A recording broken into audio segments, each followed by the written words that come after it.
Hey, yo, what is going on? But once again, bros, women, bronies, and back to Sister Otakas, Nikki Commodities out there. This is the one, the only, of course, Mr. Nintendo Soda Free 2011, aka Manny Wolverine. And of course, you guys are best intros and outros towards this channel.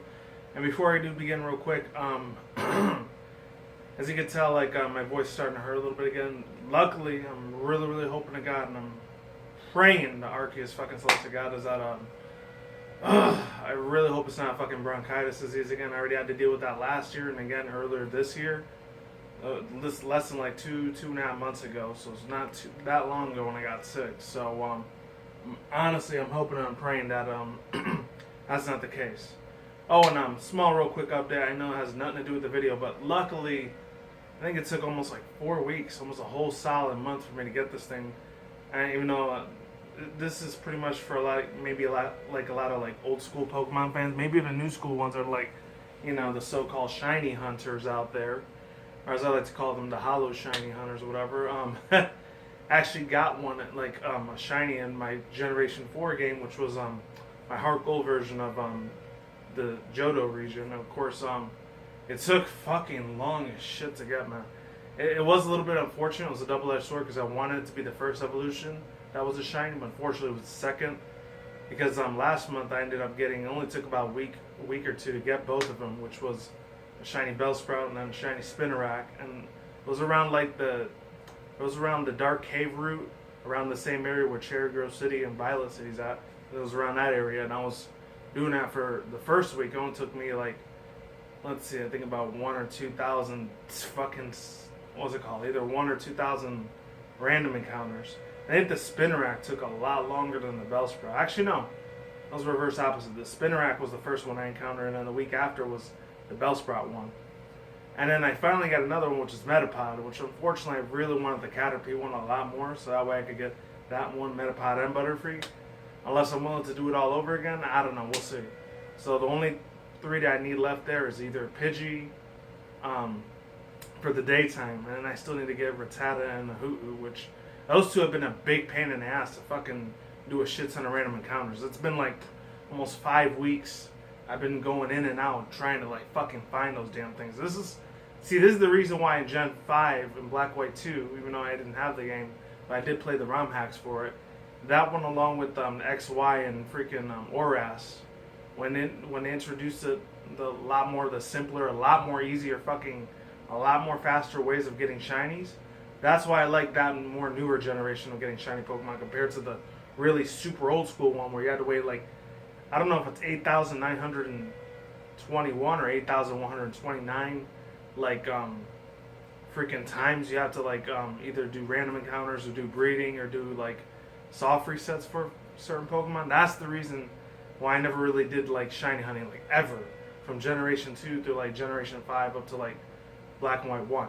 There was no way in hell I was doing that. Even though they introduced the double encounter thing, and it's I didn't have the fucking patience for that. Especially when Pokemon Platinum along with Heart Gold, Soul Silver, and of course Black White 1 and 2 came out. I couldn't play almost any of those games, especially with Black White 2, because I was finishing up my last 2 years of community college and stuff like that. I was real focused on my education at that time. So with that being said, oh man, I don't know how the people that do shiny hunting from Generation 2 through 5 do it. They must have a shit ton of patience to do that crap. There's no way in hell.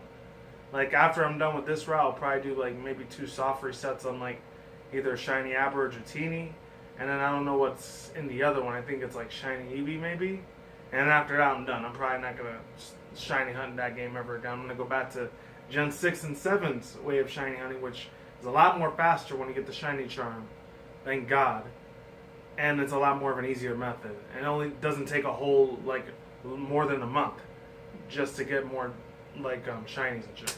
But I'm not talking about Pokemon in this video. Today, I'm going to be reacting to more than 2 videos. Obviously, you guys can read the description box down below, and of course the title on top of the screen. I'm going to be reacting to, and it's funny because I actually really honestly wasn't going to do a video today or tonight, depending on when you're watching this. But man, I had to do this anyways. And it's funny because I said I wasn't going to do a video on this, but oh my god, every fiber in my meeting was just telling me, do this video right the fuck now, Manny. Do it right now. ASAP, Manny. You get your ass and show to the world how much you love this freaking franchise the supervillain superhero chick. Even though granted she was mainly a superhero afterwards. But today I'm going to be reacting to like a preview trailer, which I haven't done in a long time, of Screw Attack's Death Battle series, which is featuring, like I said before, in the Screw Attack official, like the last one that they did, which was Sub-Zero versus Glacius, which I still didn't do any of my research and study on what franchise Glacius is from. I'm probably going to do that sooner or later. It's probably going to be like on Sunday and Monday once I upload that video, because I still haven't uploaded it yet to YouTube, but I'll get there eventually because I just finished uploading this TCG video that I did about a couple days ago, so bear with me on that.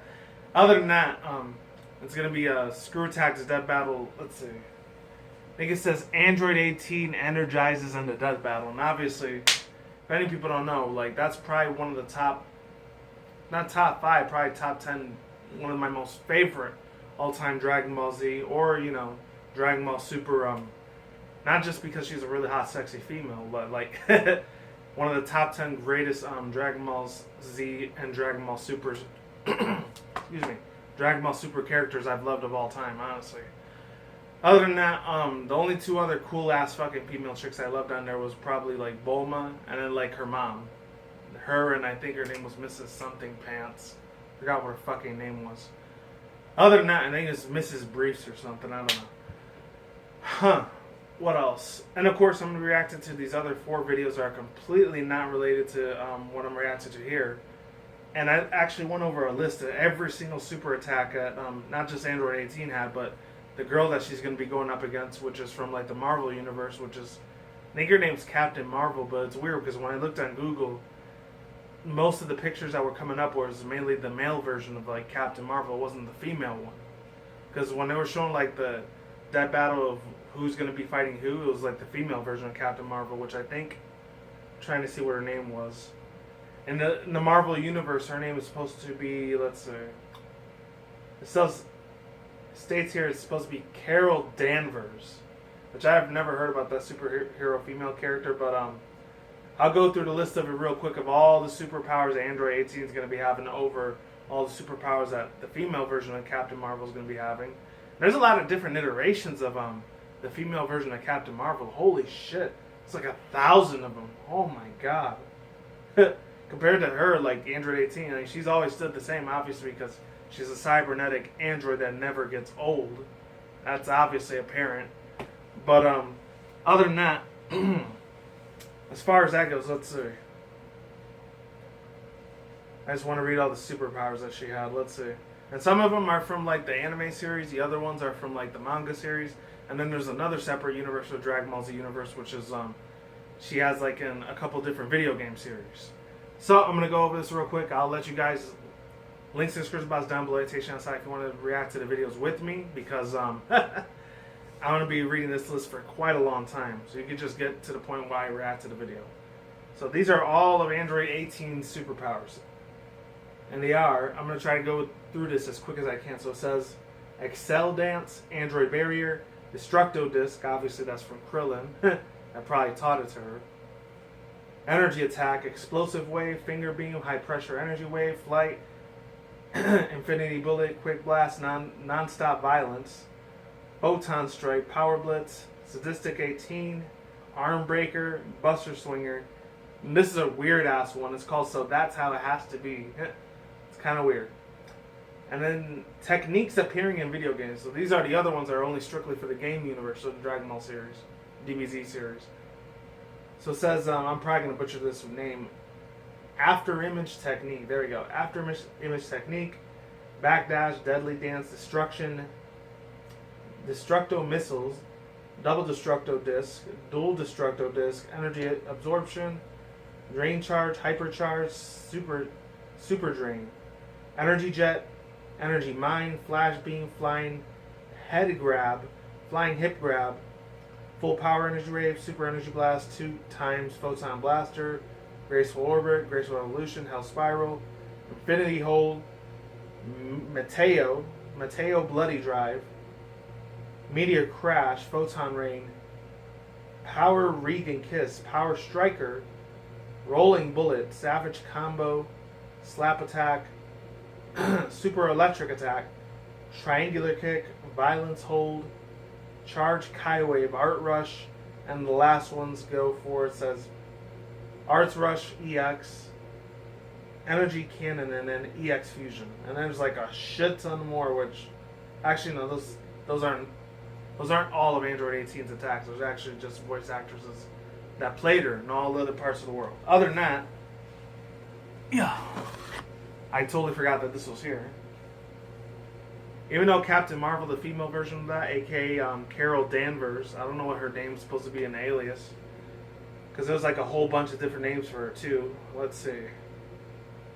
Aliases, Miss Marvel. I think Mrs. Marvel's supposed to be her name. So all the superpowers and attacks she has are a lot less compared to Android 18. But then again, like, since this is Screw Attack that we're talking about, and unfortunately they had Superman win over Goku twice for that fucking matter, I wouldn't be surprised they had Miss Marvel, aka the female version, Captain Marvel. She ends up winning the death battle, and then Android 18 loses. I have a feeling that's unfortunate. That's what's going to happen because, you know, I guess a lot of people over there at Screw Attack, they got like a lot more Marvel, DC, and video game characters, a lot more than anime characters. I don't know, maybe have like a very, very like negative viewpoint and very negative, nasty, fucked up things to say about anime characters. I don't know. Maybe that's something that they have very big issues with, and that's why they had Goku lose over Superman twice. I don't know. That's just my own theory. I could be talking out of my ass for all I know, and I could be completely wrong. Other than that, let's see all of her superpowers, and if any people are super like Marvel heads out there, extremely huge fanboys and fangirls of the series, and you know a lot about Miss Marvel, you probably already know what I'm going to say before I even say it. So let's see. Superpowers. I know it's a lot shorter, but still, I still want to read them anyways. Powers and abilities, let's see. Wow, there's a whole bunch of them.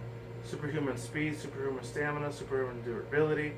You guys can read those parts. The other ones, I'm just going to read her main powers and abilities. So it says contaminant immunity, photonic blast, energy absorption. Those two sound like Android 18 a little bit. I think her name was Raiza. I think her name is Liuza. Liuza or Liusa is supposed to be her human name instead of Android 18. Okay, which I always thought that was real familiar. I don't know why. So it's energy absorption, regenerative healing factor, minor molecular control, and abilities will be experienced by multi-language. She can speak all these other languages, and she can speak alien languages from other parts of the galaxy and the whole universe. So that's pretty fucking wild. Experienced pilot, expert combatant, and then talented female journalist. That's pretty funny. Those ones sound like they're a little bit of a sarcastic joke of her talents, but it is what it is.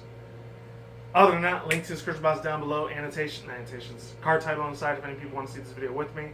Hopefully I don't have to do a two-partners because I was speaking and rambling the whole time. 3, 2, 1, let's get it in, let's go, and let's do this shit. Hopefully it works. It's always got to work.